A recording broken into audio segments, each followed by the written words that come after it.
All right, here we go. Let's rock and roll. It is another CNC Wednesday evening hangout where we get to chew the CNC fat. And we got Liberty with us as a regular nowadays. Of course, last week you weren't able to make it, so Julianne filled in for you. And what was so cool last week was because some epoxy questions came up, and that's why we got Greg from STL Woodworking here. So it's epoxy question day, but I couldn't answer like any epoxy questions, but Julianne could. So that was like so cool. I love that the team is getting in on this stuff. It's super, super cool. All right, let's say hello to some people that are Liberty, and then all right. Well, I'll let you say the highs this time. Oh, okay. I'm over here commenting my hellos, but we've got James. He hasn't been able to hop in a bit from CNC Wood and Craft. Hello. We've got Nature's Live Edge. We've got Erickson Design and Woodworking. He's been pretty active in the last several lives. I know that. Yeah. Yes, Ed Appleton is right. Hit the thumbs up if you are watching this show. Make sure we're serving you some good stuff this evening that you let us know and hit that like button.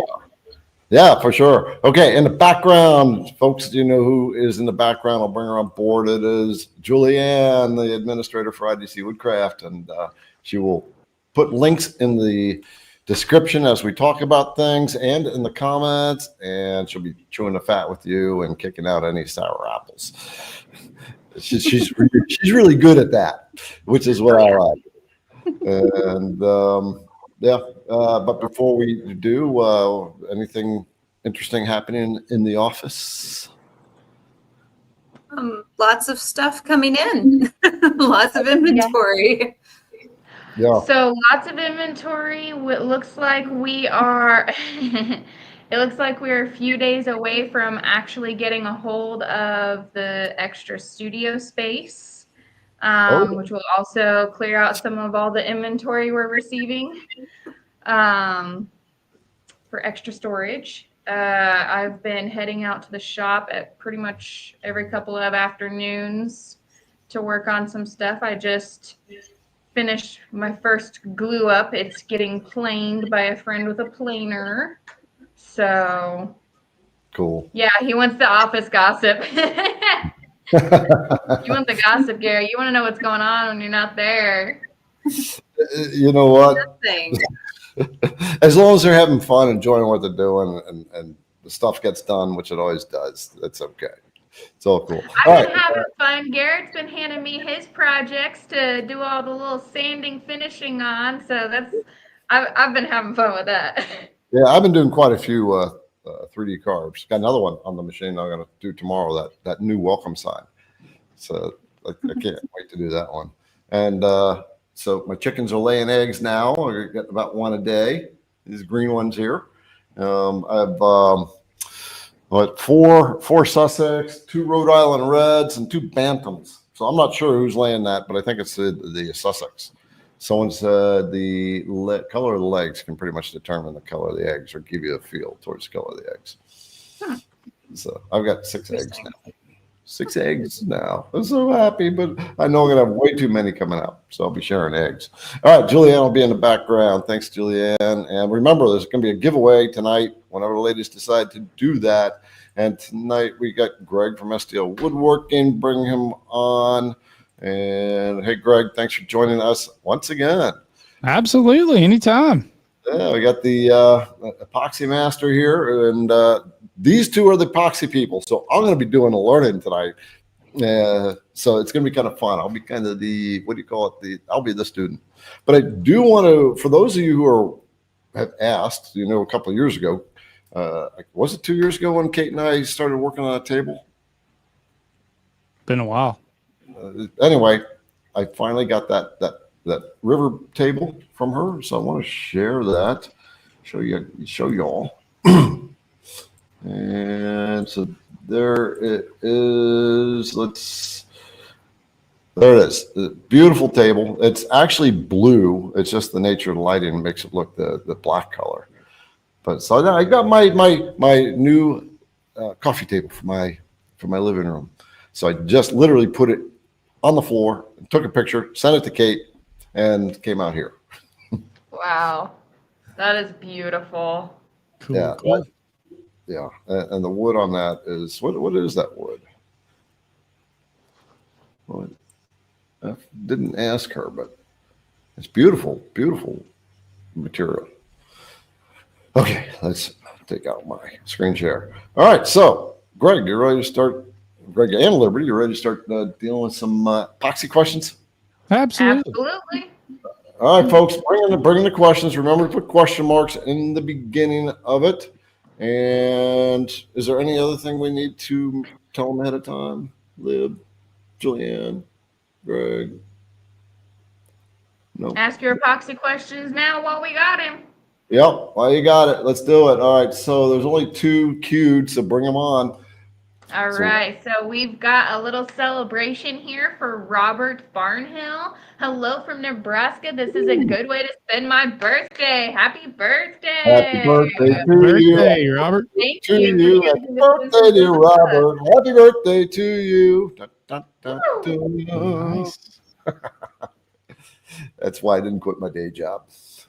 I did get to take a trip, for those that don't know, up to Garrett's new place last Friday before we left for Vegas on Monday. That was a nice trip. Yeah, that was good having you here. And we went out to dinner at the Chop House. Good food. Yeah. Very good food. Yeah, you had a steak. Ladies had some wine, and then they had some more wine. Let's rock it out. Great time. Yep. Okay. All right. Next, Windy City Smokers. That's Jeff.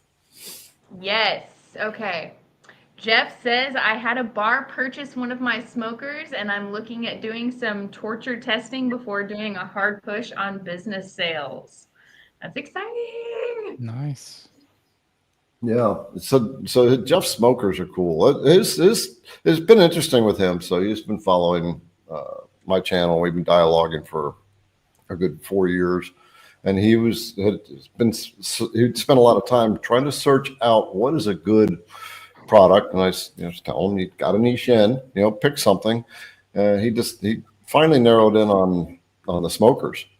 I was kind of not sure that was the way to go, but I don't know the bourbon circle. But as I've studied it, it's a good, strong circle. Yeah, I sell out of mine anytime I do a craft show. Yeah. I make whiskey smokers too, and I sell out of them every time. You know what? Maybe you can give some guidance on that. Then, like, what kind of craft shows would he want to go to? So his are high end. The one I bought 3 off of him, and he prices them good, like $260 a piece. Right. Yep. The best place to go. Honestly, I don't know where he's at. Where's he from? I'm not sure where he's at, but just, best guidance on something like that. Anywhere, if you're anywhere close to Tennessee, Kentucky, anywhere in that area, if you can go to shows in that area, you're going to sell them. Yeah. Yeah.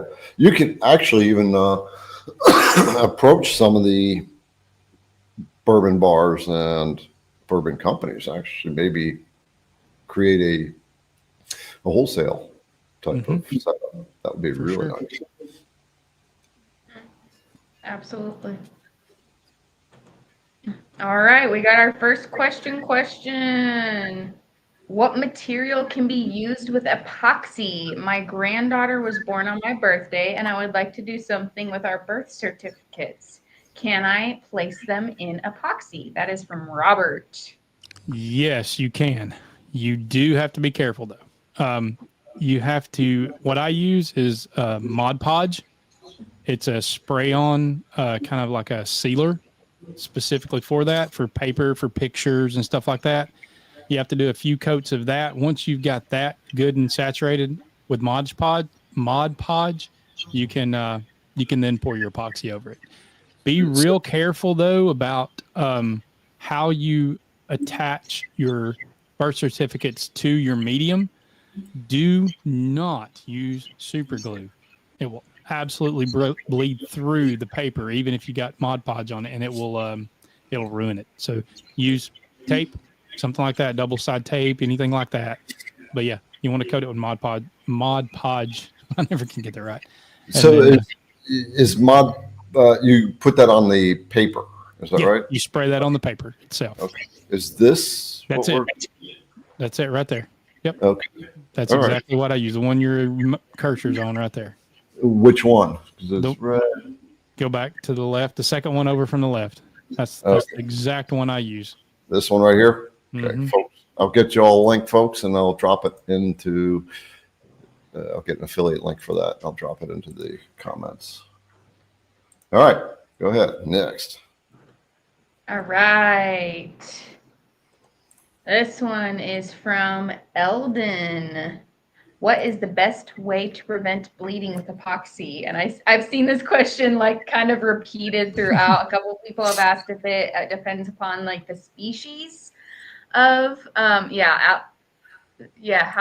asked, how do you eliminate the bleeding in the wood grain? And then Bartello asked if it depends upon the species. Yeah. So no, not typically. Species doesn't really matter. You got a couple of different ways you can do it. I'll tell you what I do. If I am doing a live edge table of some kind, I will actually use epoxy to seal the wood grain. I'll use a tabletop epoxy or a penetrating like a art resin, and I'll spread it on with just a brush. But if I want to do like a carving with the CNC, like letters or something, and I don't want the epoxy fill to bleed out into the project, I actually just use spray shellac that you can pick up at your home store.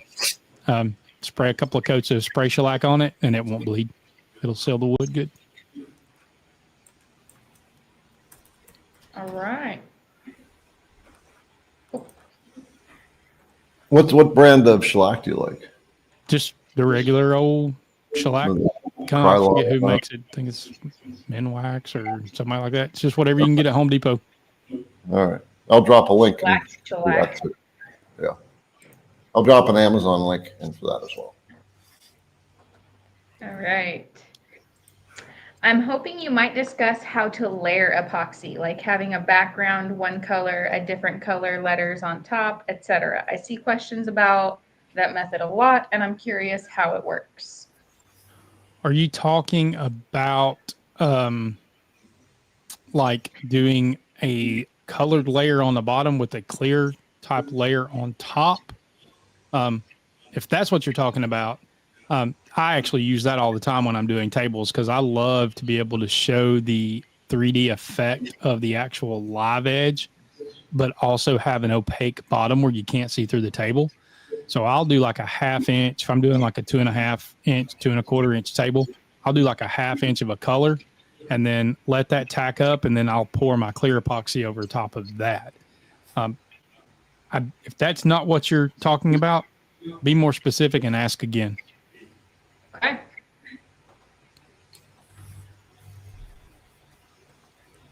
For cutting boards, how deep to cut for epoxy for a turtle engraving? I would probably do like a 1/4 inch. That's what I usually do. I'll tell you, I do 0.3 just because I'm going to be an oddball. But yeah, 1/4 inch is fine. So what is the when you're talking about epoxy depth, is because you're staying that shallow, is that because of cure time? You don't need to use that much. What's the theory behind not going deeper? Yes. So disclaimer, you're not supposed to pour a tabletop or art epoxy more than a 1/4 inch max. So that's why I say a 1/4 inch. I do 0.3. Can you pour it at 0.3? Yes, it works. But manufacturer recommendations is going to be a 1/4 inch. So yeah, that's the only reason, because you don't want to use a deep pour epoxy for something like that. There's not going to be enough volume to get it to cure, or at least get it to cure at any kind of decent amount of time. So you want to use tabletop or art resin that'll cure in overnight, and 1/4 inch is all you're going to do. What about the deep pour epoxies? The deep pour is going to take several days to cure.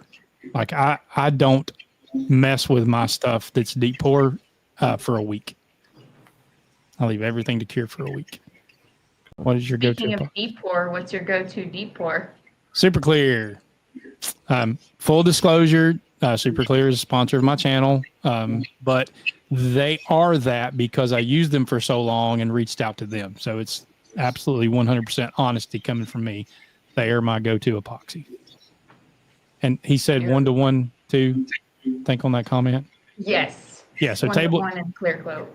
Yeah. So I use them for everything. They have art resin, deep pour, as well as tabletop epoxy, as well as floor epoxy, and many other different things. Awesome. So someone mentioned in the comments about exothermic reaction. So when Kate made my table and she poured, and we poured about two inches deep, inch and a half, and she had the reaction. Right, she had to cut it all off. And so exothermic reaction, define that and what you know about what causes that. Yeah. So epoxy cures because of an exothermic reaction. The heat generated from the chemical reaction is what actually causes the epoxy to cure. What typically happens is people will pour too deep with the wrong kind of epoxy, just like I mentioned a minute ago. If you pour a 1-to-1 epoxy, 1.5 inches deep, that's not going to work. It's going to actually overheat and wind up cracking and tearing everything up. So that's why you have to make sure you're getting your 2-to-1, 3-to-1, whatever mixture ratio, deep pour epoxy that can handle that. Because you're going to have an exothermic reaction, because that's how epoxy actually cures. Yeah, I want to bring up a picture that shows exothermic reaction. It can be pretty ugly. Oh, there's a good one. I'll bring this one up. Got a nasty crack in it? Oh, this is really ugly. Hang on, I'm just going to bring it up first. Okay, here we go. There we go. Is it showing? Yep. Yeah, see all the cracking and everything in there? That's what we would call a flash cure. So really? Yeah, if it flash cures, that means that you're in a couple of different things can affect that. You can still use the correct epoxy, but if you pour in an environment that is way too hot, then you can still have that flash cure happen. So you got to be really careful about the environment you're pouring in. If it's right now, oh my goodness, if you didn't have an air conditioned shop and you tried to pour right now in the middle of the day, it's going to flash cure. I don't care what you're using. Okay, I'm trying to find another image of exothermic. It gets really bubbly and stuff. I think there's a good one. This is, oh shoot, that's, yeah, okay. This is Instagram. Let me switch over to that one. Let's share screen, Instagram. Yep. That's flash cured bad. So that's not exothermic? Well, so the exothermic reaction is going to happen every time. That's why he's got hyper exothermic. Okay. Exothermic happens every time epoxy's poured. Okay. That's how it actually cures. Okay, so that's the technical term. So what is the term when you get the flash cure, you get the bubbles in it? Yep. That's a flash cure. That's because you have that exothermic reaction is way increased more than it needs to be. Okay. And the epoxy just got too hot. Gotcha. I suggest anybody that's going to be pouring epoxy, get you one of the cheap Amazon temperature gauges where you can shoot the laser at it, because you want to keep your epoxy under about 130 degrees. What happens if you start seeing it getting over 100? Put a fan on it. Okay. Yeah. Like when I do a table or something, a large table, I've done some tables up to like 10, 12 gallons of epoxy at one pour. Even though I'm using a deep pour epoxy that can handle that, it's still going to have that exothermic reaction because that's how it cures. So when I pour that much volume at one time, I actually put a fan on my table and blow it the entire time. That way it keeps the table cool down. Okay. When I'm building a new shop, then I know you know that. One of the things that I'm doing in my new shop is my epoxy table that I'm going to be pouring on in my pour room is going to be liquid cooled. I'm actually going to be running cooled liquid through underneath it to where it will actually keep it cold the whole time, where those deep pores can cool over days and not have to worry about that. Can you keep it too cool where Nope. it won't cure? No. Nope.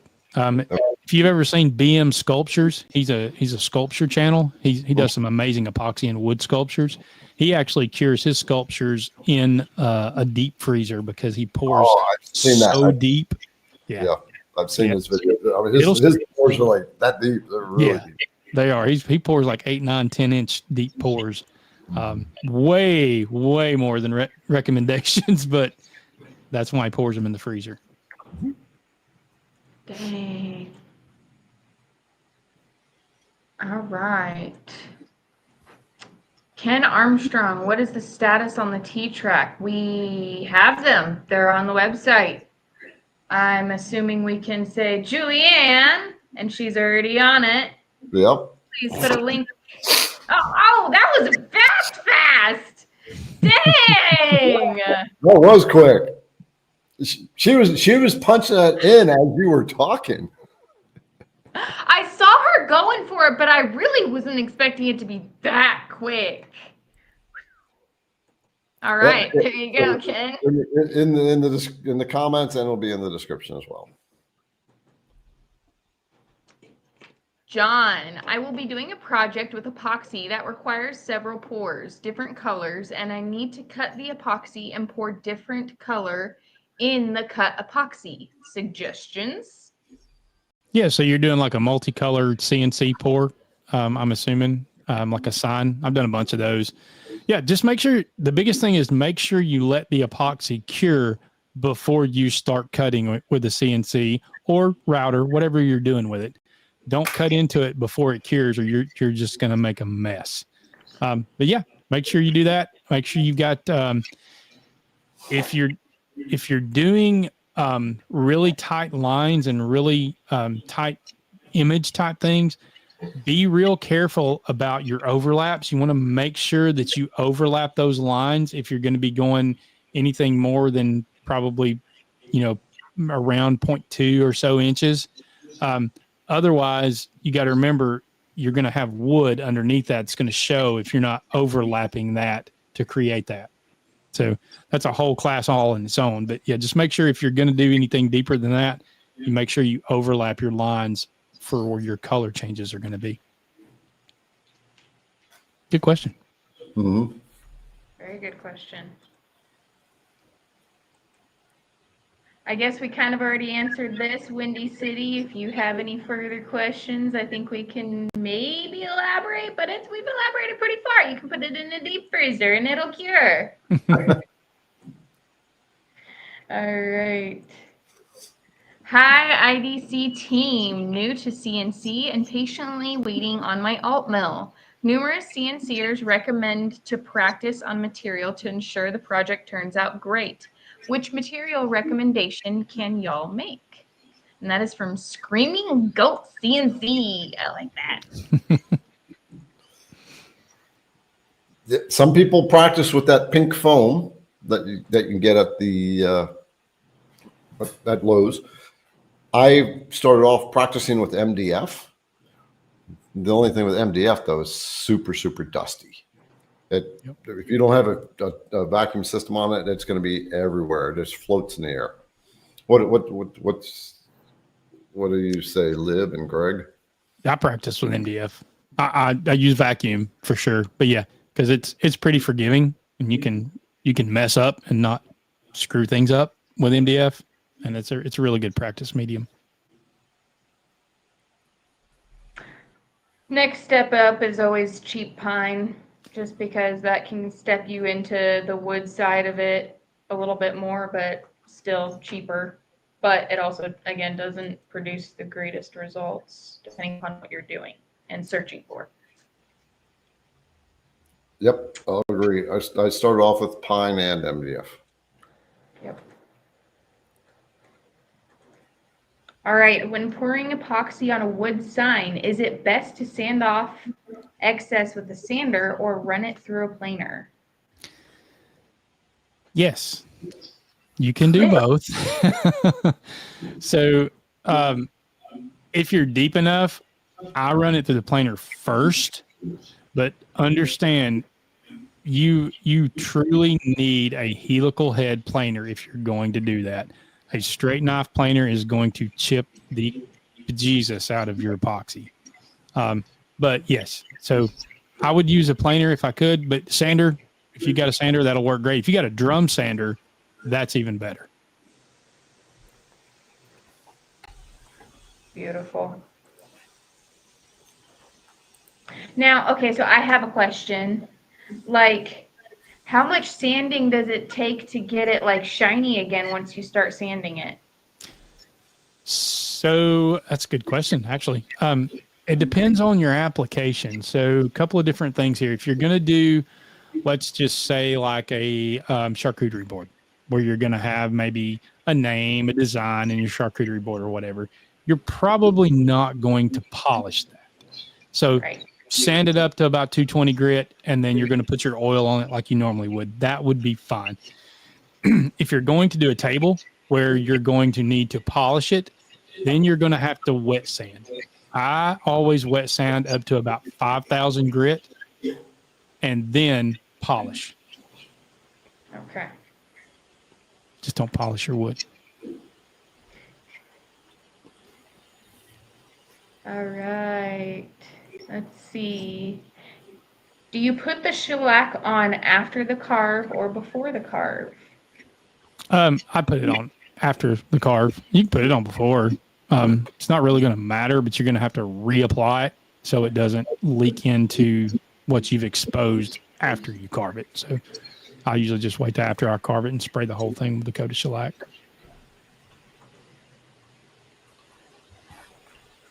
Garrett, did you get my email with questions for Wednesday night? John. Yeah, I am actually looking for his email. No, John, I did not go see your email yet. I was going to say, I see it sitting in here. I searched it up a few minutes ago. So I will move on to the next for the moment while you read that, and then we'll go from there. The shellac doesn't affect how the epoxy adheres to the project? No, typically not. Usually does just fine. Okay.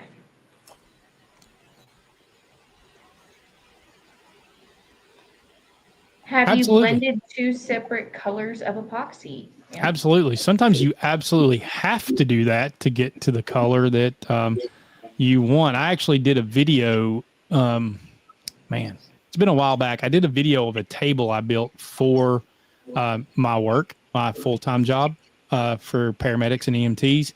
And I had to try to match our company's proprietary color. So I had to mix. You couldn't just go get that. So I had to mix some to get it to as close as I could to the actual color. Nice. That video's somewhere. If Julianne can find it, that would be awesome. But if not, I see an evil grin. A sunset sky, for example. I'm assuming that has to do with the blending colors as well. yeah, I think that was a tack on to his question. Yep. All right. How do you deal with dry flowers and epoxy?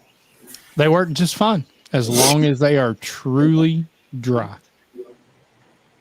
Water and epoxy does not mix. You can order them. If you're looking to do that, you can order dried flowers online. Where's John's email, Liberty? I just sent it in the private chat so you could search it up. Okay. All right, Carrie, I was thinking more of the ones I've seen where the designs are carved into the epoxy in different colors and then surface. Yep, that's exactly what the other person had asked a while ago when you're doing the multicolored pours like that and you're carving different things. Yeah, you can do it a couple of ways. I prefer to do it where I carve everything and then surface it. You can surface it after each carve to get rid of the excess epoxy. But truthfully, you're only going to have a very minimal amount of epoxy over your Z. So your bit's going to be able to cut through it. So you don't have to surface it every time. You can just do one final surface at the end. Beautiful.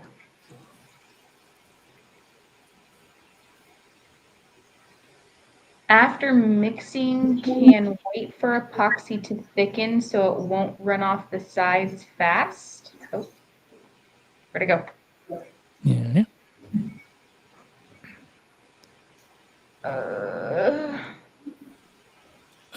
No, I guess that's like how long can you wait? And doesn't that depend upon the brand? it really, I would not try to do that.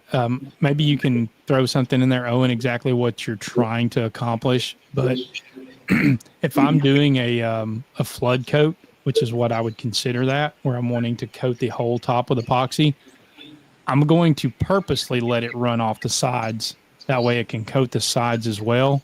And there's a couple of ways you can take care of that as far as the bottom goes. I run tape on the bottom side of my projects along the edge, so I can just pull the tape off and basically pull those drips off.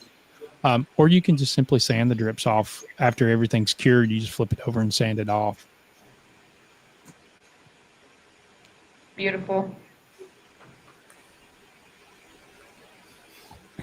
This is Marie, or is it Mary? Please let me know. Do you have examples of river table incorporating LEDs for backlighting? I personally don't. There's a couple online that do. Me personally, I'm not a fan of that because unless you do some really intricate designing and have access to those lights later, that's a huge problem if you can't change them out if they go out on you. So I try not to do that, but if I were going to do that, I would make it to where the lights are not actually in the epoxy whatsoever. So would I. See, that's my problem whenever I see so many of those. Like, they're always epoxying the LEDs or what have you, or the twinkle lights or anything into the epoxy. And it's like, that's eventually going to go out and you're not going to be able to replace it. Yeah. So my thought is eventually I'd like to even try a couple of different ideas I have to like incorporate LED, but make it replaceable, repairable, removable, etc. Yeah, I think you got two different outlooks on that. If you're wanting to do something like that just for cool YouTube stuff, sure, do it. It looks really cool. Right. But if it's a client job or something like that, you got to understand down the road what might happen to that. So I'd look at it that way. Yeah. Okay. I'm going to step in for a second. So I was looking at John's email. First of all, John, you're asking about the database. Yeah. So I have to look at that and see why it's built up like that. So, we have a team member that takes care of that. So I got to take a look at that. So he found the database was a little confusing, and I just updated it myself the other day. And so there's a couple things that. So we got to take a look at that. The other thing, he was using one of the bits, the bowl bit, and so this is what he's getting. I'm trying to figure out this material. But he's getting a little tearing going on there, so I'm going to suspect that bit might not have it might be a grind issue on that, so that's leaving some tear out there. What is this material? Yeah, any ideas, Greg? I don't know. That looks kind of weird. It almost looks like a plastic or some kind of engineered material. Is he on here? What's that? Is he on here yes, tonight? If he is, maybe he can answer and tell us. been. Yeah. It does look like ice cream. Wood, so Junk pine. I was going to pine. guess pine. He That said makes it's sense. pine. yeah. John, ladies, find his phone number and send that to me. John, I'll give you a call tomorrow.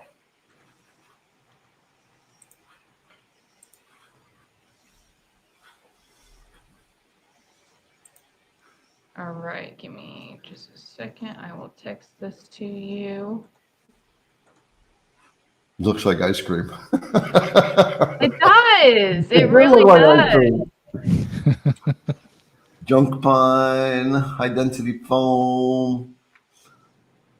It kind of does look like foam. Yeah, for pine, that looked like super loose pine. All right, rock on. All right. All right, I've got his information pulled up to send to you. Next question. What's the best way to mask and use a V-bit with a border?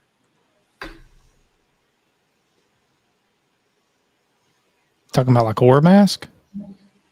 I'm assuming so. Maybe. That would be my answer. Yeah, that was going to be my answer, so that's why I was waiting to like see if anybody understood differently. Or a mask is my go-to every time. Something I will say is when you're like painting within your aura masked space, make sure you do some sort of like clear coat or what have you beforehand, or whatever your masked color is, to make sure your colors aren't going to bleed. Also, the aura mask. So I've got a couple videos out there that demonstrate aura mask. I will say when you can get it in rolls of like 10 foot, 15 foot, 20 foot, 25 foot, 50, 100, 150. I learned the hard way. Don't buy a 10-foot roll. You'll have it used up in no time. True. Yeah, I'll put a link for the aura mask in there. I use an aura mask all the time. I use aura mask a lot. I love it. All right. Just gonna get a link for that. I'm assuming this has to do with epoxy. Yeah, probably. I mean, you said it can't be too cold. Up to what, 130 you said? Yeah, it can't be too hot. So what I do is I have an epoxy room that I'm building on my shop. That temperature in that room will stay a constant 65 degrees. But normal pours, not super deep, super amounts of volume. As long as you're at room temperature, and I use air quotes for room temperature, around 72 to 76 degrees, you should be completely fine. That's my kind of room temperature right there. Can the CNC be used to carve an epoxy? Yes, we answered that. We have the Onefinity Elite with a water-cooled spindle in case that makes a difference. Does that make a difference, Greg? Nope, not at all. You can carve all day long. Greg, do you have a video that is like an introductory thing for epoxy? I think I do somewhere. Just kind of look at my channel. I've got several things I've done, different types of things on epoxy. I don't know where you're at, Darren. I do teach locally at the Woodcraft in Chattanooga. I teach the epoxy classes there. If you happen to be close to Chattanooga. He's got a YouTube channel, so we'll link that. It's going to be in the description as well. Make sure you subscribe to his channel. What are some of the things you cover on your channel? CNC, epoxy, just general woodworking. So kind of a little bit of a mix of stuff, but all kind of going around woodworking. Okay. All right. Big thank you to Robert. Some mad money for the Texas show. Yeah. Oh. Julianne's in the background going like this. This is going to slush fund. Any donations you guys make specify for the Texas Woodworking Show. Julianne and Liberty are going. I am not going on this one. So let them do their stuff. And what you contribute is their slush fund. who knows? I mean, you, I don't want to know what happens. What happens in Texas stays Stays in in Texas, Texas. sir.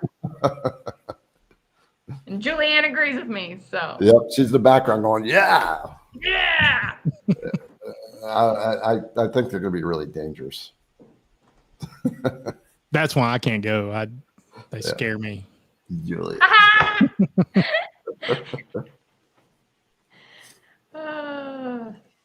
All right, I would like to do epoxy tape tops for my oversized roll-away floor cabinets. What recommendations do you have to incorporate a logo on top? What materials should my substrate be?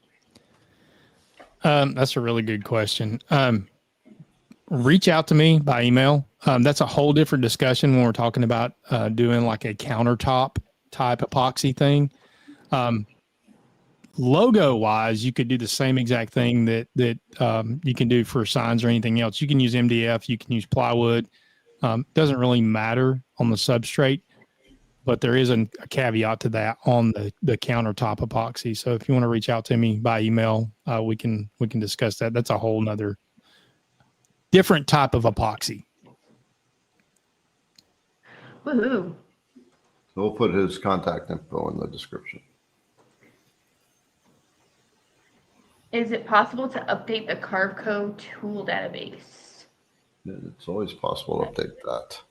Yeah. So for their database, we have it, but you got to follow their instructions on how to update it. Yeah. Why do I always end up with more hardener than resin left in my jugs with 1-to-1 epoxy? That I laugh, Randy, because that is hilarious. Because I was actually just talking to Alan at Super Clear last week, and we were talking about this very thing. I don't know, and neither does he, but by God, it happens every single time. Really? Not on the Can't small. wait to get to the end of my jugs and find out.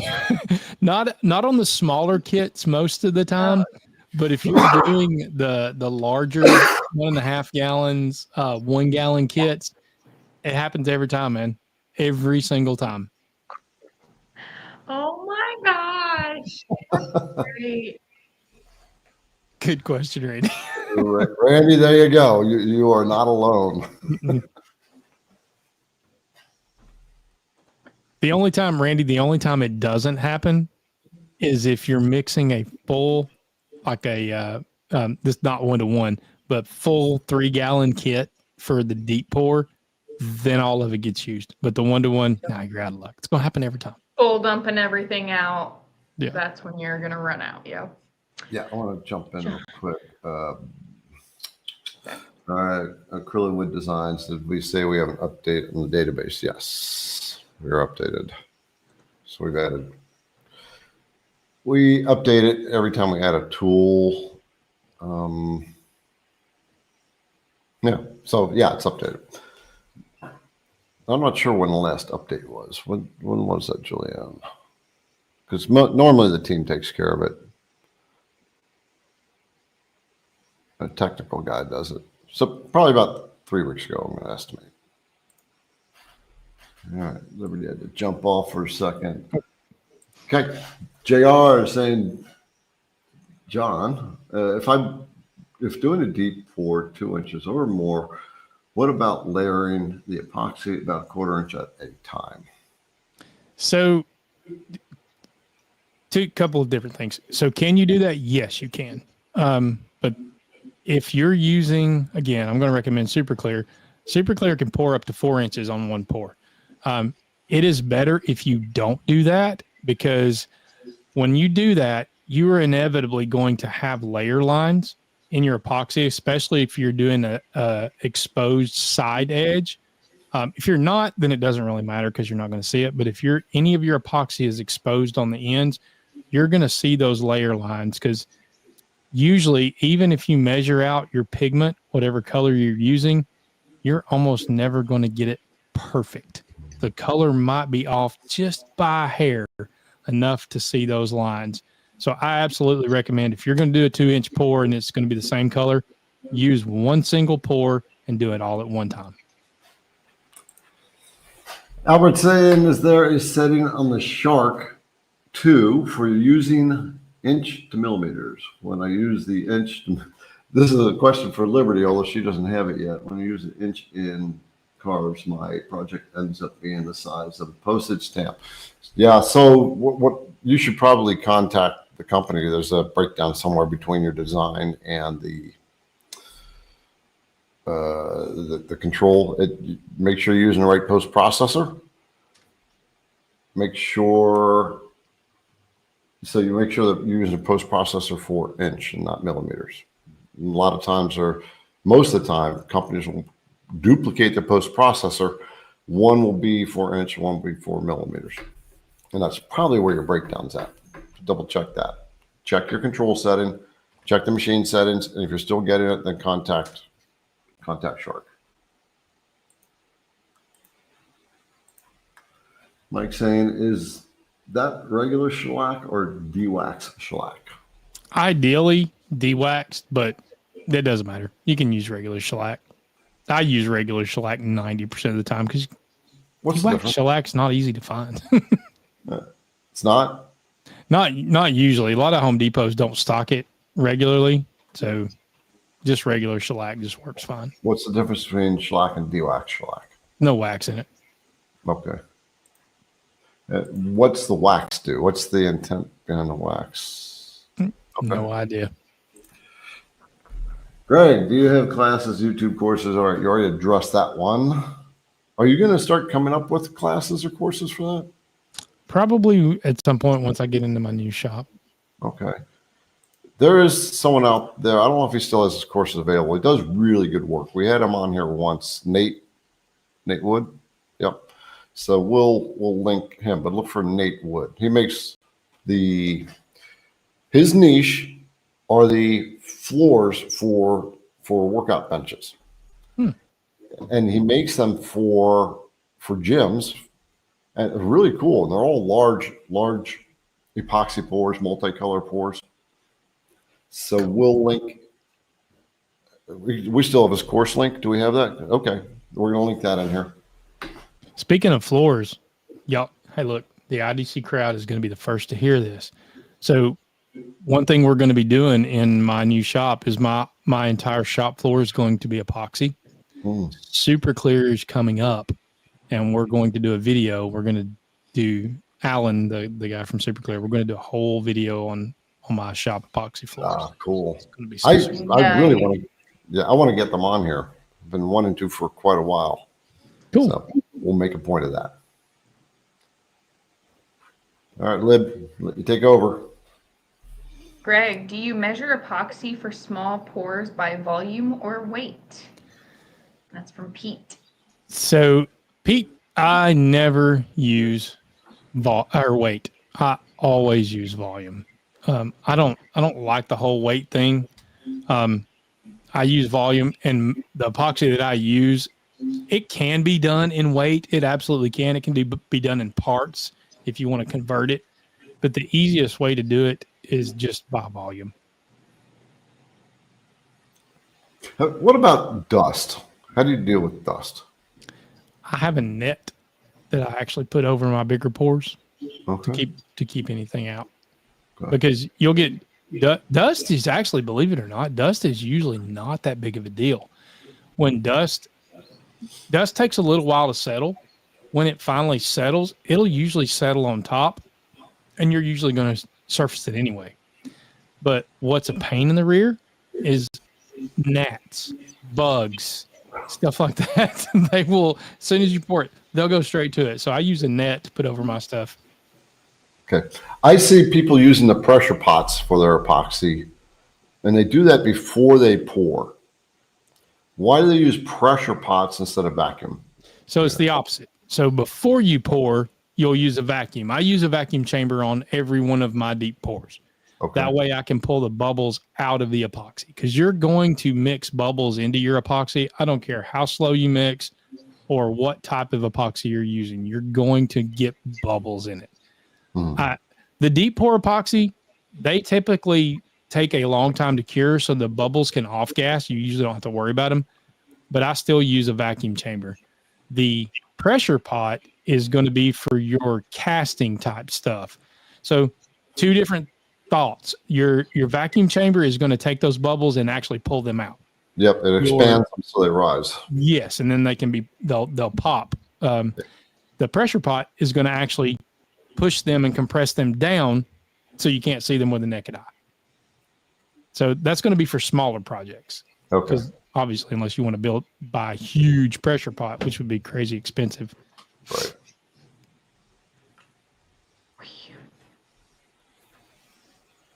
Do you use a specific dye for colors, such as alumite? Alumite? No, I use eye candy. Again, disclaimer, they're one of my channel sponsors, but I do use their pigments. There's several companies that make pigments. Black Diamond makes decent pigments. I like eye candy's pigments because they have liquid, they have paste, they have powder. So they're all great. That's what I use.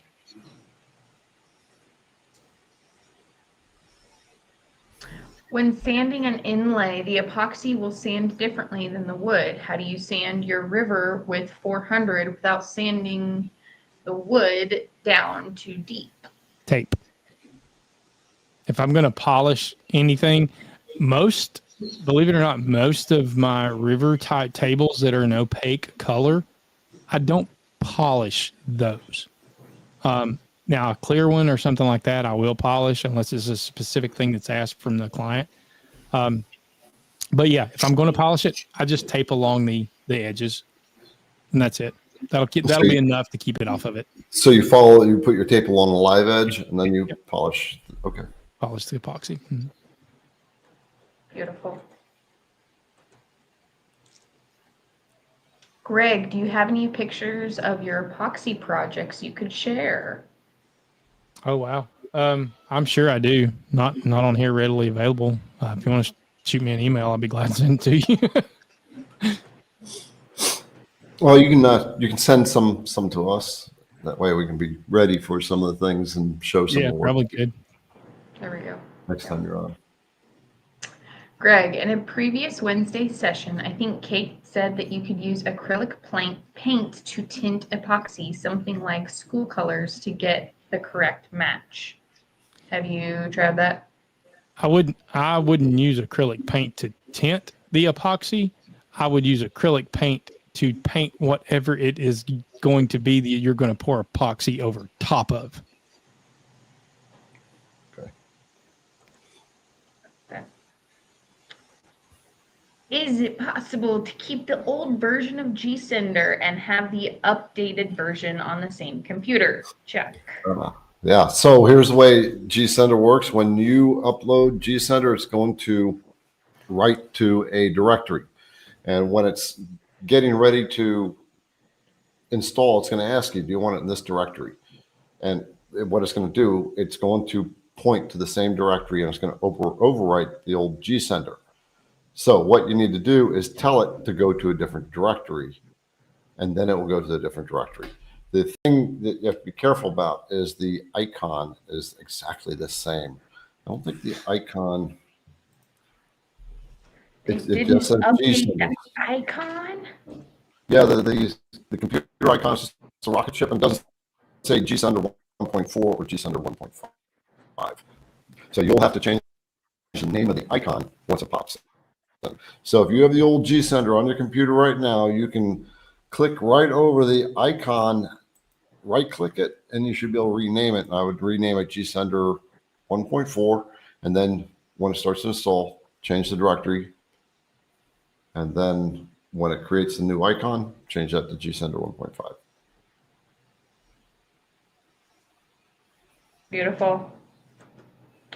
All right. Thank you to Erickson Design and Woodworking for the Texas Size Take Fund. Ooh. Greg's a state guy. Now, Greg, you might have to go to Texas. Yeah. It's good. Very cool. Nice donation. Any recommendation on alt mill dust boot for 80 millimeter spindle? Have CNCs and not impressed with the build. PWN has a few. I just use what they send because that's what people order. So I just use what they provide. So you know what you're getting when you order an alt mill. But you go to PWN CNC, I believe they've got, well, I'm sure they've got 80 millimeters dust boots. You'll get a link. You can go check them out. Terry, will the light transfer through epoxy like cast acrylic does when you etch it? To an extent, yeah. It's not going to be as good as the acrylic, but yeah, it will.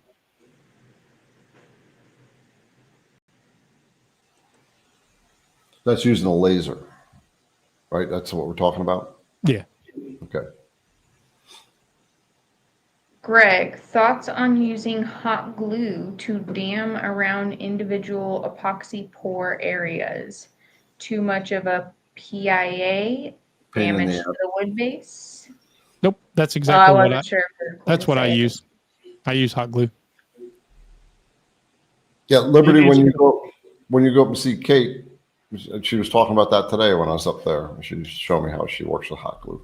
Yeah, if it's a large project, I'll use caulk. But if it's a smaller project, I'll use hot glue. Nice. Can you use a scraper to level out the epoxy with the wood instead of surfacing with a bit? Yes, you can, but that would take you forever. That would be a pain in the rear. That would be the PIA for real. Yeah, I just use a bit.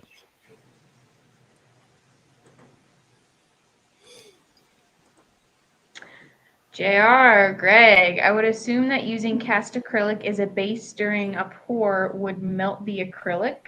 Looking to be able to have a way to access the LED for maintenance. So, I don't know what the melting point of acrylic is. So I would suggest finding that out. But like I said earlier, your epoxy is going to heat up to probably around 120 or so degrees. So if the melting point of acrylic is, say, 200, then you would be fine. It wouldn't melt it as it's curing. But if it's anywhere close to that, I probably wouldn't chance it. I don't know what the melting point of acrylic is, to be honest with you. I'll look it up. Curious. The cast acrylic. Greg, do you have a specific technique for pouring in V-carved letters? How deep should the letters be carved? So, I already answered that one, but 1/4 of an inch, because that's as deep as you're supposed to pour tabletop or I use 0.3. That is just Greg. So don't be mad at me if you do that and something goes wrong. But yeah, 1/4 of an inch is recommendations. Melting point of cast acrylic is 160 degrees Celsius, 320 Fahrenheit. So yeah, you would be safe.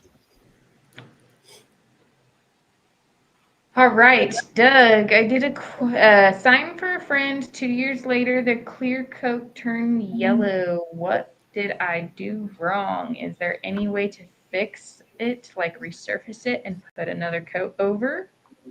I'm assuming you did a clear coat of epoxy, and unfortunately that answer is no. So, and this goes for all epoxies. I don't care what the advertisement says. All epoxies will yellow over time if they are exposed to UV light, period. Even my favorite will still yellow over time. Now, if you're doing opaque, we don't care because you're not going to see it. But if you're doing a clear, like a clear coat, it will eventually yellow over time. So if I'm doing anything outside, I am not using epoxy. Is there a UV protectant you can spray over it or something? Not that's going to, I mean, there are, but there, and a lot of the epoxy brands are UV resistant. So Super Clear is a UV resistant, so it will take longer for it to yellow. But even Super Clear is going to yellow. Okay. Some yellow a lot faster than others, but they'll still yellow. What do you recommend that they consider doing instead, like a different material? I would do something like a varnish, like a marine varnish or something like that. That's for the elements. Right.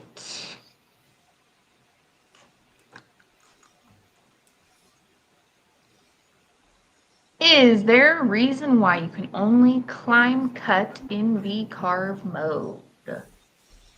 Ah, yeah, that's the way they wrote the program. Yeah, I don't know. I didn't Climb really cut, thought about it. Climb cut is generally a smoother finish. True. That's why they do that. That's funny. I've never even paid attention to that. Because I remember looking at that too. It's all you can do. You can't dictate climber convention.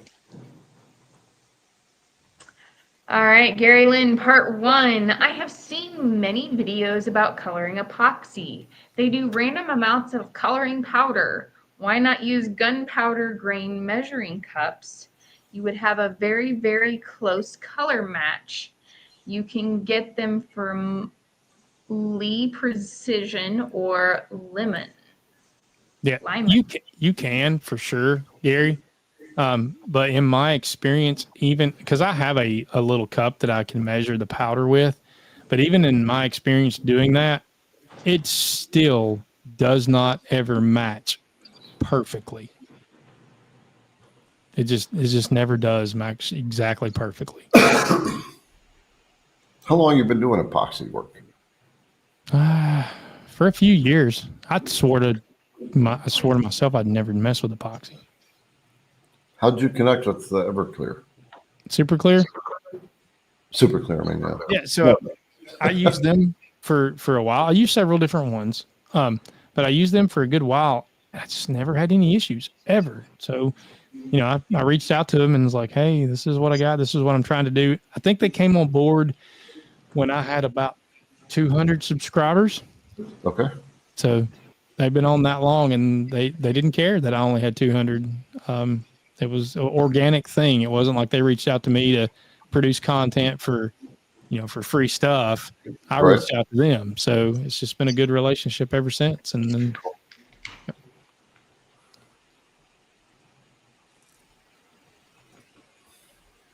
Right. CC Clicks. The procedure for that is you can go to our website and you can click on our guarantee. Juliana's going to put it in the comments and in the description as well. Fill out that form. I will get back with you and we'll get your replacement going.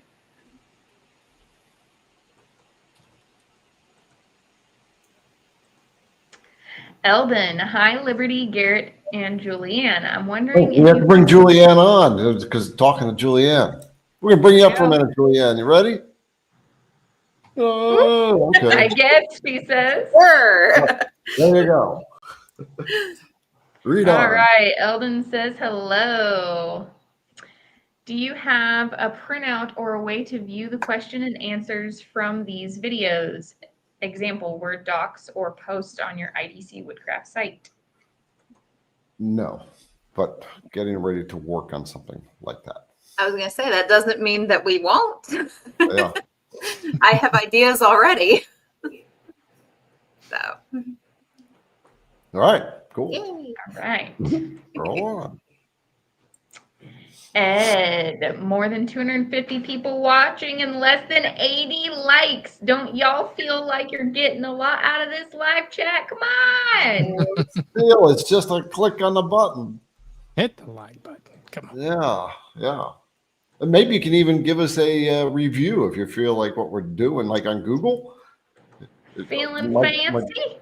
Yeah, give us a 5-star review if you feel like these Wednesday nights are helping you out and you enjoy hanging out with us. Everybody here volunteers their time for, we're on for a little over an hour now. We'll go an hour and a half. So we all of us have 2 hours invested in this.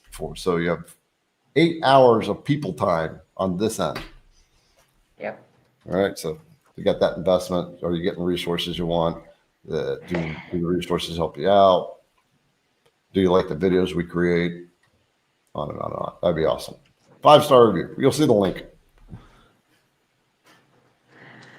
All right. Well, listen, John, JR, since I've reached another one of your questions, I can't ignore your other question. But yes, I am getting a shark.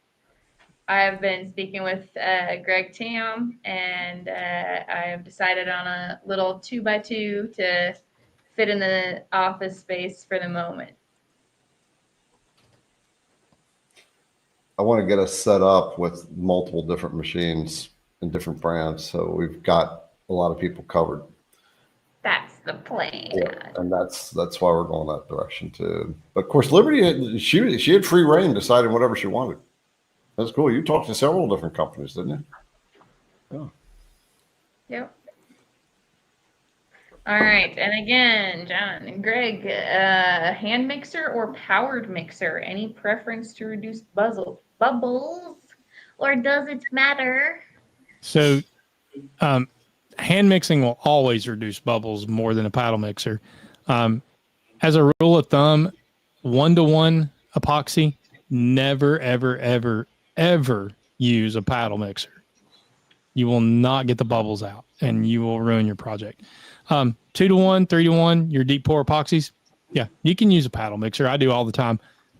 It's still going to get bubbles in it, but they will typically come out. But again, that goes back to the vacuum chamber. I always use a vacuum chamber for my deep pour epoxy. You can use a vacuum chamber for your 1-to-1 epoxy.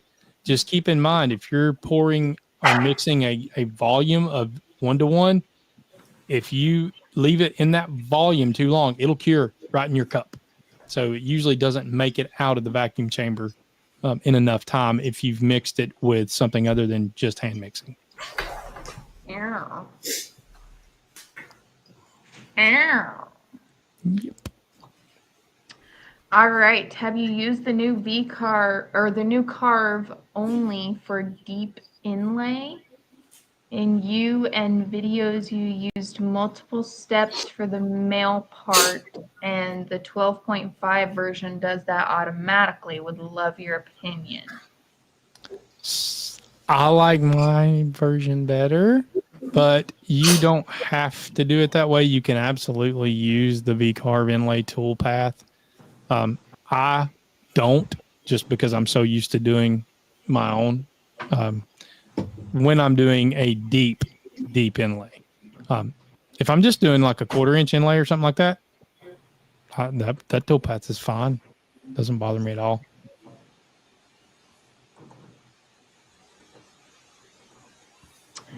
Greg, do you see a working mixing difference between eye candy powder dye versus liquid dyes? That is from Rocco. So the working and mixing, not so much that, but just understand you're going to get different effects. When you're doing a liquid dye, you're going to get a smooth, opaque type color. Even if you use a little bit, it's still going to be more of a smooth color. You're not going to have any, what do you want to call it, pizzazz or whatever. When you're using a mica powder, you're always going to get those differences with that powder. So you're going to see like your little swirls are going to create and stuff like that because it is actually mica powder.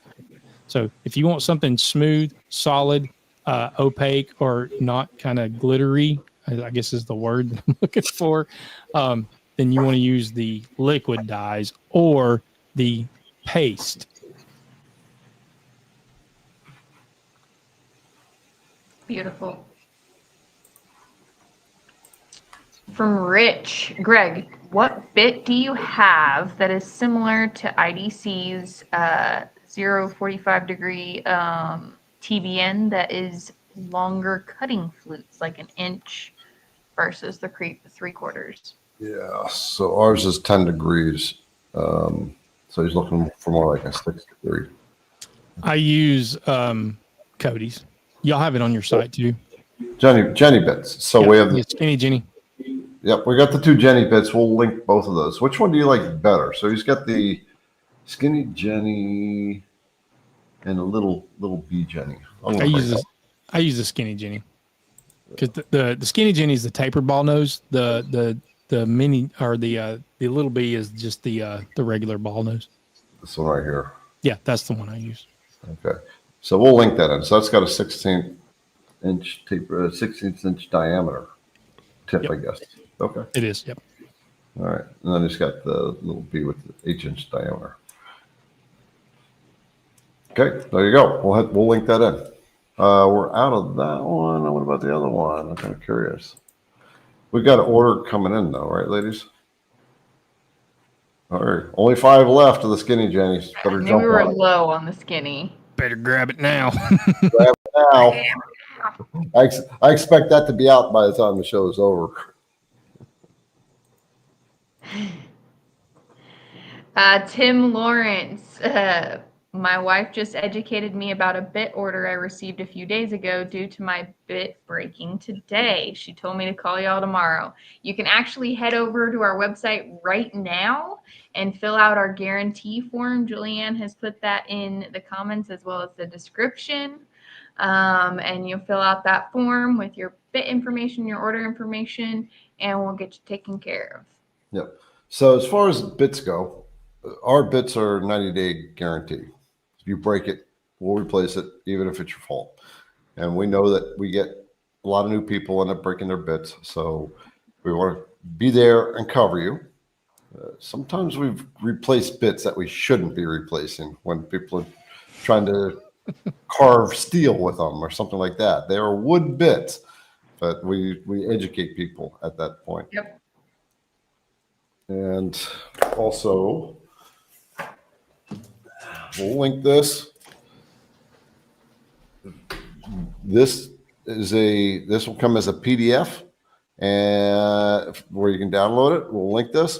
This tells what to do when you install your bits on your machine and how you should treat things. Like, don't try to get as much out of your bit as possible. Like, just a little bit of that shank hanging in there. That's the number one return we get. So you'll get that in a PDF. If your first order will have this as a sticker.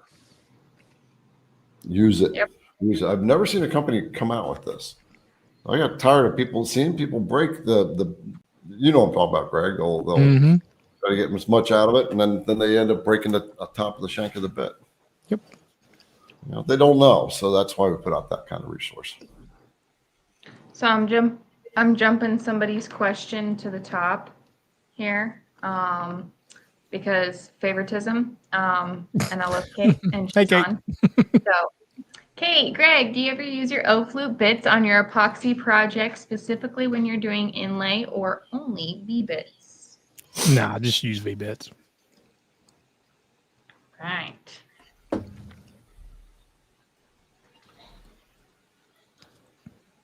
Chuck, what is a good font to use when filling with epoxy?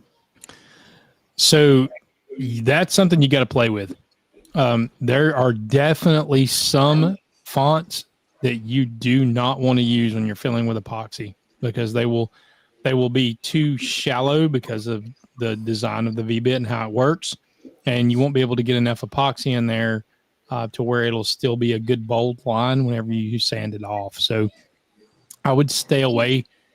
If it's a small project, I would stay away from a lot of the scripts. Be real careful about those because they have a lot of thin lines. If it's a bigger project, then you can stray away from that a little more because obviously you've got a bigger area. But yeah, for small projects, I would definitely try to stay away from your scripts and go with more of a block or a boldish type, font. So I've got this project right here.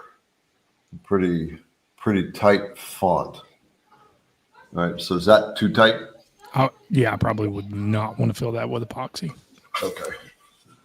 This was a fun project. This is the card holder that I made for my niece.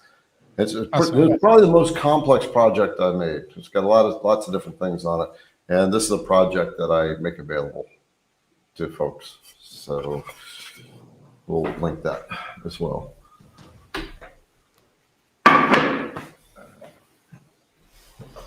Thanks, Greg. You are a man of many words this evening. Are you trying to say I talk too much? Thank you, Kate. What does IDC stand for? Stands for I don't care. I don't care Woodcraft. Duh. No. Stands for Imagine, Design, Create. And I learned later that it's also the acronym that people use in text to abbreviate for I don't care. And at first I was like, oh gosh, what did I get myself into? And then I just realized that's a memorable name. Either way. Yes. Yep. Stick with it. I don't Yep. care. Get a little chuckle out of it. If you were milling pink Panther foam 4-inch, what type of bit would you use? You can use any bit, to be honest with you. Doesn't really matter. That's I would my use a long bit. Yeah, and mill, hopefully. Yeah. In mill, O flute, any of them is going to work on the foam. Speaking of the IDC, so when I was up with Kate, yeah, she's got the stickers. She's got the IDC sticker on her machine. And Liberty, you remember the old sticker, the orange one? Did you ever see that? Yes. She had that one stuck on her too. Oh my gosh, that's Right. crazy. I think I got it over here. I'm gonna have to see if I got one left. I'll be back. Go ahead, you can move on.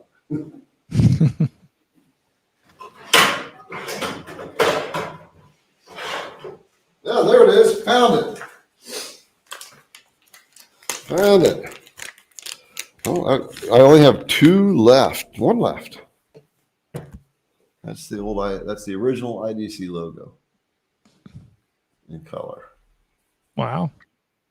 And it says on there, let's see, imagine it, design it, create it. Okay, Cool. All right. that's a throwback. Greg, as soon as you mentioned epoxy cooling table, my mind started whirling up in design mode. Do you have something in mind? Yes. I've actually been talking to Black Forest up in Canada. I don't know if you've seen their channel, but they do a lot of slabs and a lot of big tables. They actually have one. So yeah, that's about all I can say right now.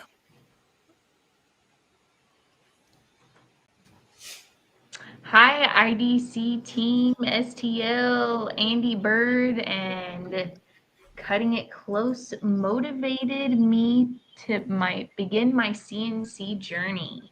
What were your motivators to CNC? I enjoy learning from y'all. I can't wait to get my IDC bit beginner set. Nice. Sorry, I'm looking to see because you're mentioning some of our friends out there, Andy and Ryan. yeah, Ryan. So yeah, Andy just released a Kickstarter course for brand new CNC creators to help you get started in CNC, and he walks you through, I think, 7 different projects. So if you're brand new and you don't know what to do, you should check out that course. We have just signed up to it, so I haven't just starting to get into it. And then of course Ryan from CIC. Okay. Anyway, He's big on the inlays. Say again? He's big on inlays. Yeah. Yeah, I was on live with him not too terribly long ago, and we were actually talking about But the that. guy's still on here. I haven't been monitoring the live feed, main live feed. So Ryan, Andy, if you're still on here, hello, welcome. Glad you're here, brothers. I saw Ryan down at he was down at the AWFS. Yep. I saw him only once. He was I didn't see him at all. Really, he was at the Harvey party. Yeah, he texted me a couple of times and was like, "Where you at?" And every time we missed each other every single time, so I never did get to see him. You weren't at the Harvey party. That was a really nice party. So Harvey Tools. Yeah, No, I was busy that night. Met a lot of people there. Kyle was there. Met Kyle's bride, Bella. Yep, I did see them. Awesome. Yeah, we went out to lunch together. Greg, can you put glitter in epoxy, or is there an epoxy on the market like this? So yes and yes. Not epoxy specifically. You can put it in epoxy, but as before mentioned, Eye Candy Pigments, they actually have several different glitter or pigments that you can use. They actually already have it already mixed in, so you can just use that to get your colors. Very pretty. Can epoxy be cast in a closed 2-part mold, or does epoxy have to gas off to cure? So it can, for sure, especially if you have the ability to use a pressure pot. That's what I would absolutely suggest. So it does not have to off gas to cure, because you can cast it in a pressure pot. All right, before we pop that question in, Kate is watching as well. Women Who CNC. Hi, Kate. What's going on, sister? So, Liberty, talk about Women Who CNC. Kate's the one that made the table that I showed at the beginning of the show. We were paired up here on this Wednesday Night Live for about a year. And she had her kid priorities and stuff like that, so I had to stop doing that. But so Kate started the Women Who CNC thing. Talk about it, Liberty. Women Who CNC is a community on Facebook as well as YouTube. The community on Facebook is women only. Kate found what many of us find is in some CNC communities, it's hard to get respect as a woman and not kind of be seen and pat on the head and all that good stuff. So that would be a good idea, Kate.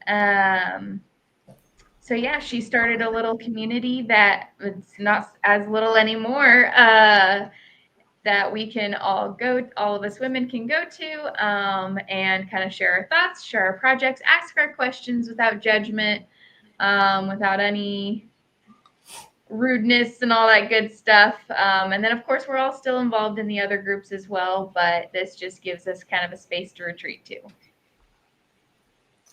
Yeah, and Kate suggested that you two do a live epoxy thing in the group, in the Yes. Women Who CNC group. So we've linked it. It's in the comments, in the description. I'm glad you're here, Kate. It was so good to see her today. It's been quite a while since I saw her. I would assume not, because he said he just set it down, took the picture, and walked straight out to the workshop.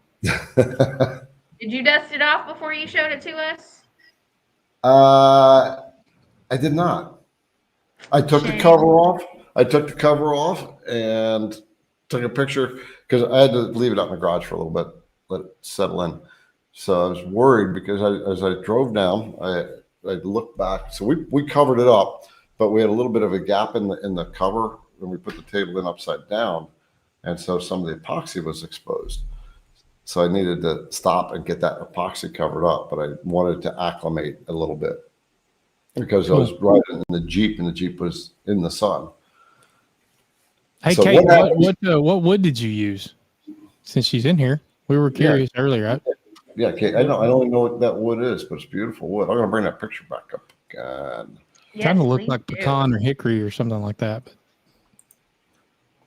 Can I close out the pictures? Oh, they're there. Why is it not showing? I'll do it this way. Screen one. Okay, there we go. Let's get that up. There it is.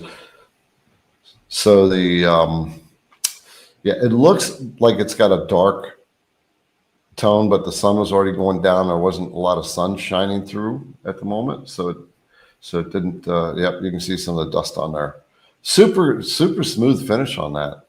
It's beautiful table. So Kate started on this a couple of years ago, and then there was a challenge. It had a excessive reaction, and so it was a big learning curve, very frustrating learning curve for our sister. Definitely got some good curl in it. I like that one side piece. It's nice and quilted, curly. I'm so excited for this cutting board. I've got some white oak that is all curly and crazy, and you can see it like on the side of it. Nice. Yeah, that was really pretty wood that she's got. Liberty was doing her first glue up, and she had it glued up, and once it was all together, she's like, "Ooh, ooh, ooh." She was so excited. I was literally dancing in the shop. Yeah. Hi, Jay. She said she thought it was birch. Cool. Two Elm says I'm currently working on a tiled project with epoxy. Thanks for all the pointers tonight, and thank you for the gift that will go into the ladies slush fund for the Texas Woodworking Convention. Two Elm, man, we got to get them back on here too. Julian, send them an email. Let's get Jess and Jeff back on board. Okay. All right. Do you have any suggestions for milling Yeah, things I'm like thinking brass? Two Moose. I'm thinking Two Moose Designs. That's what I was doing. So, wow. Well, maybe we should just get Two Elms on board. Why not?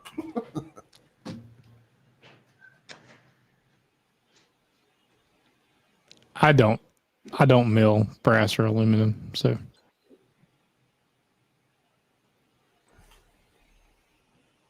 Garrett, in your experience, Yeah, do you have that any is suggestion. Okay, suggestions? sorry. I was kind of getting over my foobar there. Anyway, maybe suggestions for milling things like brass or aluminum. Yeah, you want to get the right kind of CNC bits. So your standard CNC bits that you get for your wood generally have you can do aluminum with it, right? But you want to use upcut first of all, end mills, and you don't want to use downcut. The tooling that we have, the flutes are not designed to tolerate steel. All right, so when you're cutting steel, the chip load on the bits is going to be smaller because it's not going to be as much flute depth in it. And the reason is because you need to have a lot more strength on the tool. If I were cutting aluminum, I would use an O flute, honestly. An upcut O flute. Yeah, always use upcut on metals. I never use a downcut. Aluminum likes to gall up and what that means is it's a soft metal already. We already know that, just like brass. You know, when it cuts, it tends to it can turn into bubble gum if it's not being cut at the right feed and speed, and it'll mold into your flute and it'll stick in there. It's really hard to get out. It doesn't ruin a bit, but it galls up into the bit and it's really hard to get off. So yeah, always an upcut tool. Did I say downcut before? No. You said upcut. Okay. I said O flute. I would use an O flute. I haven't Make used sure it's an upcut O flute. Yeah, I haven't used no flute on aluminum, but the machine I tested it on was the long mill. I haven't done it on the alt mill yet. I'm gonna have to do that. I got aluminum blocks for that, so but I have to have the holding ability for it because you're doing more work on the machine. So so you always use O flute? I don't cut aluminum at all, but if I were going to, yes, I would use an O flute. Okay.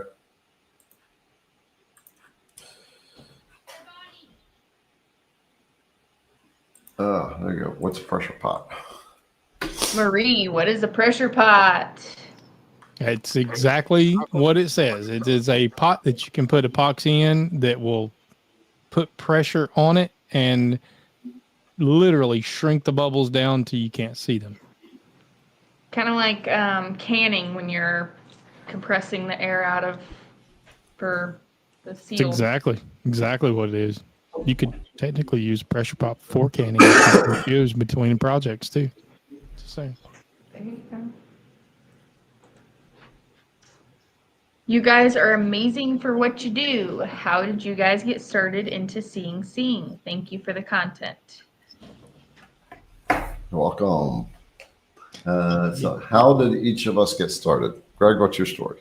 I'm boring, so I have no cool story at all on that one. I just decided I wanted to do it one day, and I started using it. Okay. Liberty, she's off on the side for a minute. My story is, so first half of my career, I was a metal machinist and manual machinist, and also, and then I went into CNC machining at the same time. So that's where I got my CNC and machining experience to understand the concept behind the machining.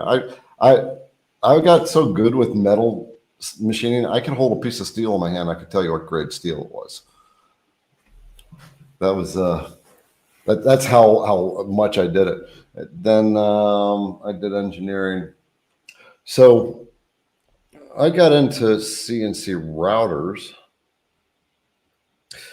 2019, I walked off my job. Basically, I just, I turned in my notice. I said, I don't want to do this anymore. That's not what's in my heart anymore. So I didn't officially retire. I quit, and I swore I'd never go back to work again.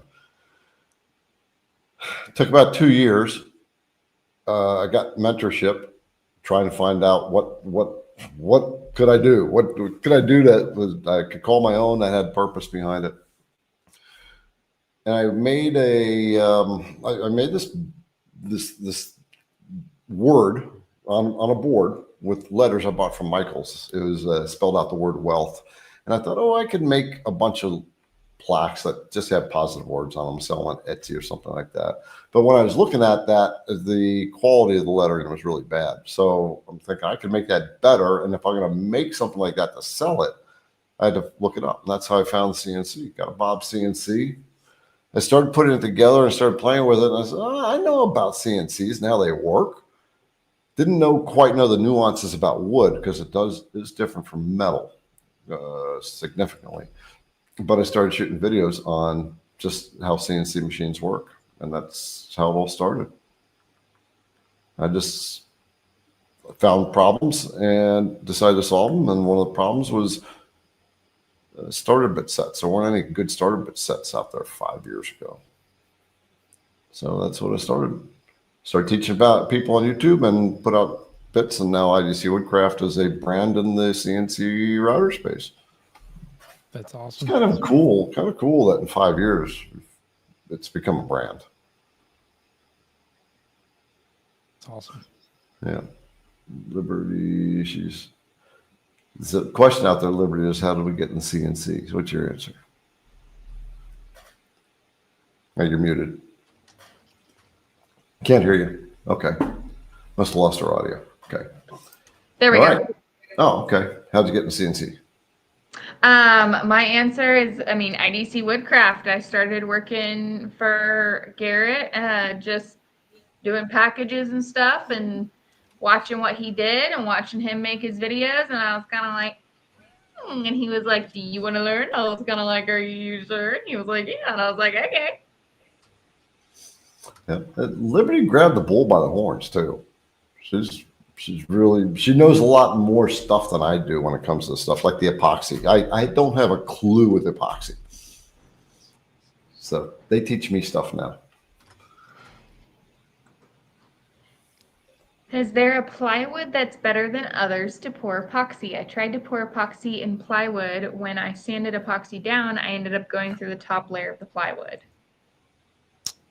Any plywood that's going to have a thicker veneer, if you're going to use plywood, because that's basically what you sanded through. You sanded through the veneer. So any good hardwood plywood that's going to have a thick veneer would definitely be better.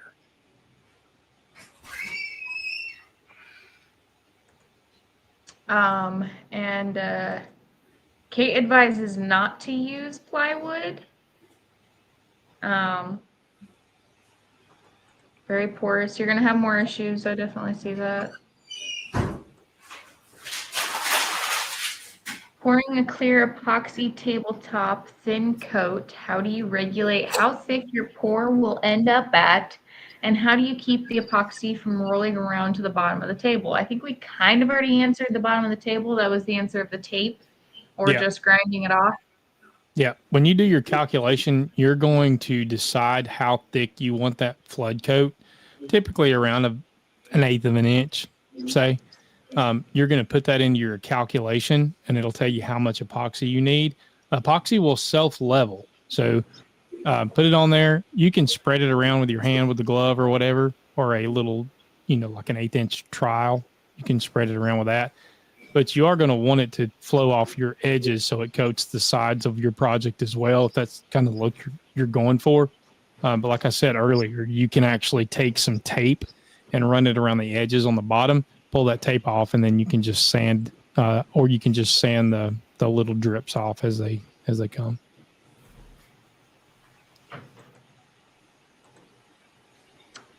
All right. What is a good bit for detail work in CNC with an image? The ultrafine. Yeah, Ultrafine taper bonds.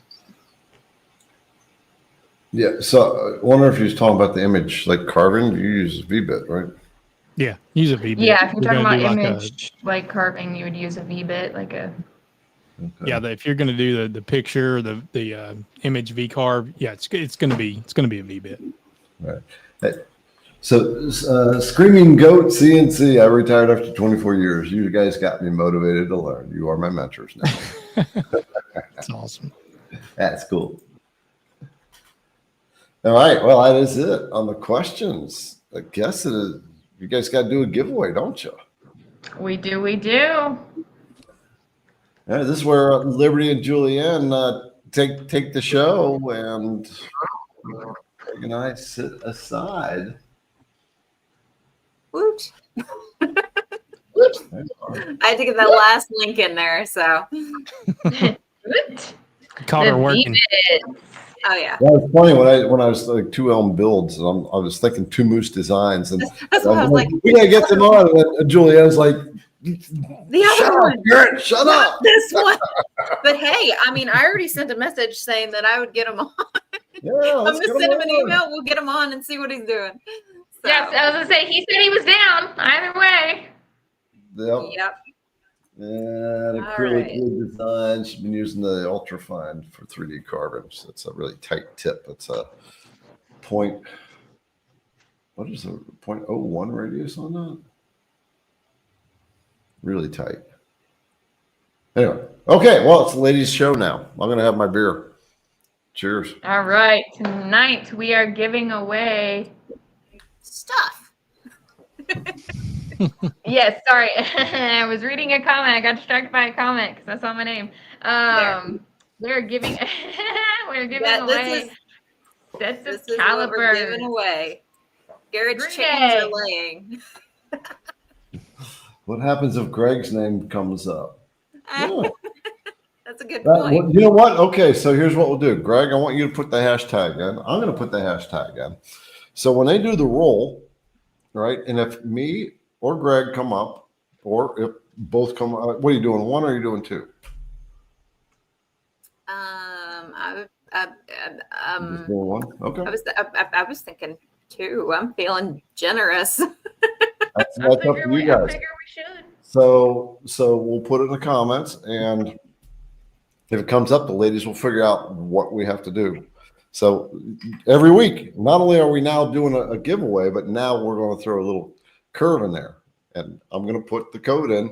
If it comes up, then the ladies get to say, they'll do a double, or they'll throw something in, or they'll roll again. Who knows? We'll see.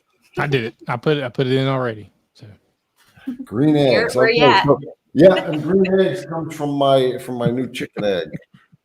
My green chicken egg. I set it over there. told y'all what happens when y'all let me pick the hashtag. It works. Yeah, that guy right there. Yeah. For those of you that are new, which I know there are a few of you, you're probably thoroughly either lost or catching on slow or confused. Wherever you're at, welcome. What you're going to do is in the YouTube chat, you're going to enter what you see on your screen here. You only have to enter it once. So And don't be scared of the fact that we haven't said what we're exactly what we're giving away. Whatever it is, it's free. It doesn't matter. That's Oh right. no, that depends.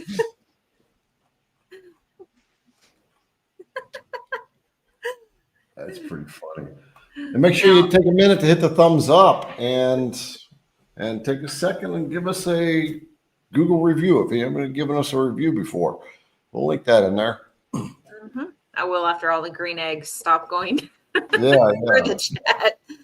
Yeah, if you feel that you've gotten some value out of this, and every week, you know, we've had Greg on multiple times now. We'll have him on again.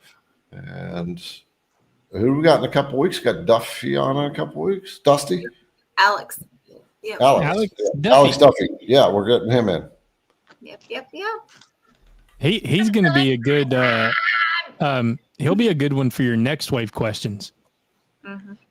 I know. I've been watching a lot of his videos in my research for Next Wave. Yeah. He's been with Next Wave for some time, so he'd be a really good one for your next wave questions. And he taught us CNC 101 at the show. Mm-hmm. Cool. Have you checked out his alien and Sasquatch stuff? Yep. I love that stuff.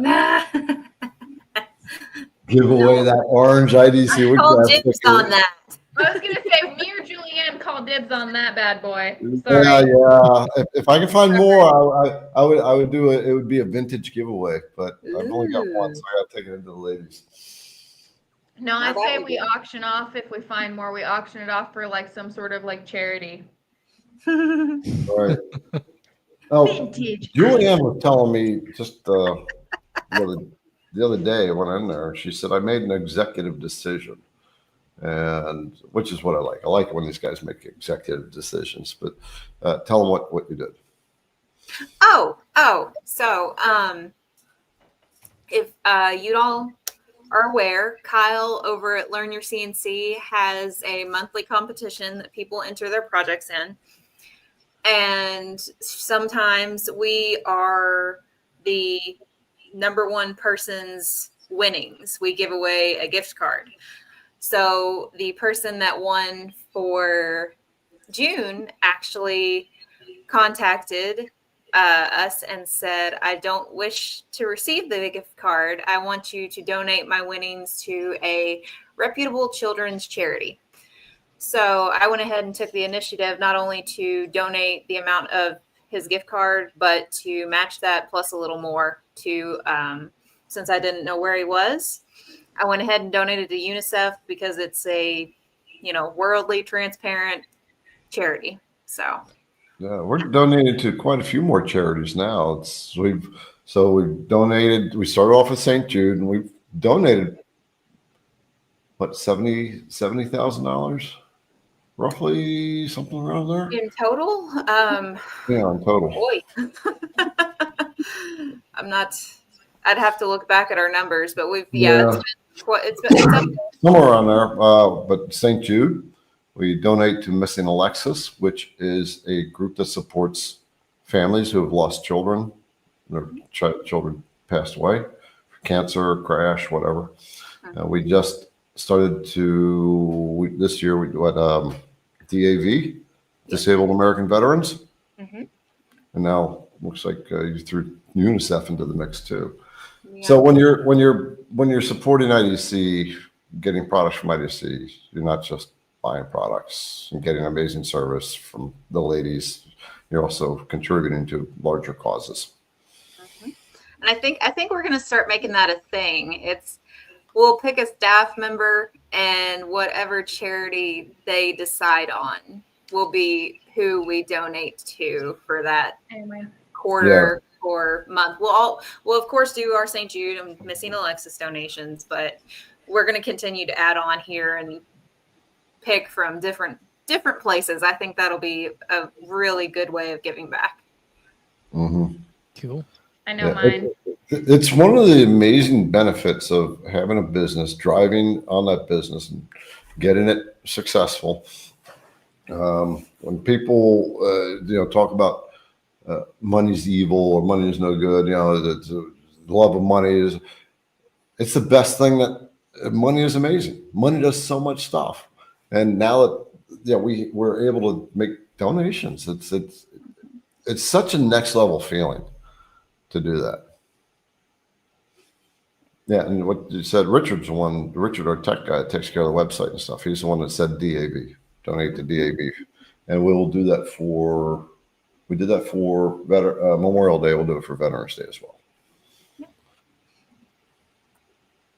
Yep. All right, you guys, let's go ahead and do our first drawing here. Let's do our first draw. We've got 188 people entered. For those of you stragglers, the thing will still be on the bottom. So, all right, let's roll it. Anybody who doesn't win this time still is entered for the second drawing. It's sticking. Gotta wait for the confetti. Wait for the confetti. Ah, there we go. Michael. Now it's going to take me a minute to write down the last name. Just 1 second. Buchanan. That's out. Congratulations, Mike. Awesome. Woo, party time. It's always cool to see your name come up as a winner. All righty. Got any we do have some last minute people. My numbers have gone up by 2. We have 189 now. All right. Gonna hide this. We're gonna pop back over here. I got a lot of clicking to do, people. I'm so sorry. It's so cool in the comments. I love what you guys do. They congratulate the winners. Like, yes, Ed congratulated Mike. Stevie said he was so close. Matt, woo, go Mike. And Darren congratulated Mike. I see Tim typed it in and spaced it. Tim, you can't put a space between green and eggs or it won't work. We'll give you one more chance, Tim. I'll wait for a couple seconds for you to retype. I'm generous.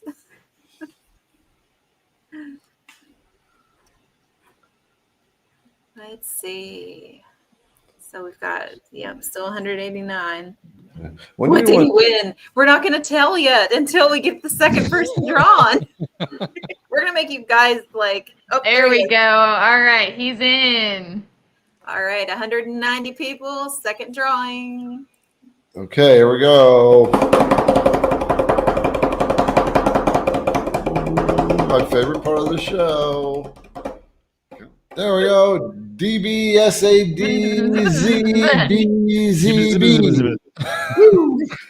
Beautiful. I'm loving it. Yeah, for sure. All right, you guys. So before we even tell you anything of your winnings, what you're going to do is head on over to our website, idcwoodcraft.com. Go to the contact us page. You're going to put Wednesday winner as your subject line.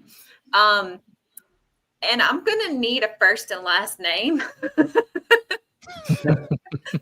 because I don't rightly think we can send that through the mail. But first and last name, address, email address, please. Actually, give us a little information right here.